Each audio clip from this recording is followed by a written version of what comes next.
Nikukaribishe kwa mara nyingine tena kwenye uwanja wa vita. Hizi ni taarifa za habari za leo tarehe 19 Januari 2026 na moja kwa moja tunaangazia kile ambacho kinaendelea kwa siku ya leo. Jenerali Amuri Yakutumba ametoa onyo kali kwa jeshi la M23 na wafuasi wake wote, huku akiwaambia kwamba wamejipanga vyema na wapo tayari kwenda kwa ajili ya kuikomboa Bukavu lakini pia na Goma. Katika mkutano na wananchi wa Uvira baada ya jeshi la wazalendo kuwasili mjini Uvira, Jenerali Yakutumba ameongea na raia wa Uvira akiwatuliza, akiwaambia kwamba watulie kwa sababu muda mwafaka umefika kwa ajili ya ukombozi. Amewambia kwamba ni muda wao wa kutulia na kuamini kwamba sasa hivi jeshi la wazalendo kwa kushirikiana na FARDC wapo tayari kwa ajili ya kwenda kukomboa mji wa Bukavu lakini pia na mji wa Goma, akidai kwamba jeshi la M23 limefeli na ndiyo sababu ya kuamua kurudi nyuma. Lakini mpaka sasa hivi taarifa tulizonazo kutoka vyanzo vya ndani ni kwamba jeshi la wazalendo lipo Kiliba, na baada ya kutoka Kiliba bado linaendelea kusogea mbele ili kwenda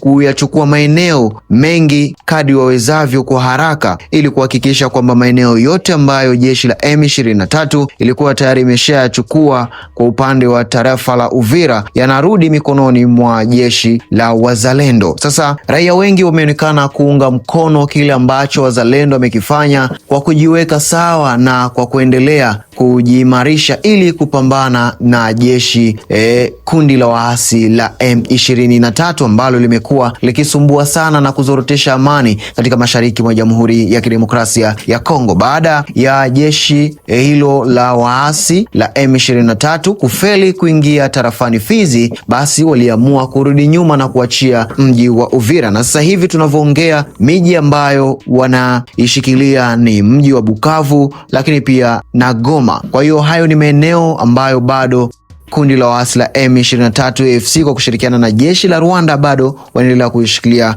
maeneo hayo. Sasa taarifa zetu za uhakika ni kwamba wazalendo walifanya mazoezi ya kutosha, walijiandaa vya kutosha na sasa wapo tayari kwa ajili ya kwenda kukomboa miji ya Bukavu lakini pia na Goma. Yapi maoni yako kuhusiana na hili jambo ambalo wazalendo wanaamua moja kwa moyo wao wote kulifanya ili kupambania taifa la Jamhuri ya Kidemokrasia ya Kongo? Unaweza kuacha hapo maoni yako sehemu ya kutoa maoni, lakini usahau kuungana nasi kila siku kwa taarifa za ukweli na uhakika. Subscribe channel yetu ya Dems Media na kutufollow katika kurasa zetu zote za mitandao ya kijamii TikTok, Facebook na Instagram. Tunatumia Dems Media 1 ili upate taarifa zetu kwa haraka zaidi. Tukutane kwa wakati mwingine kunako majaliwa ya Mwenyezi Mungu.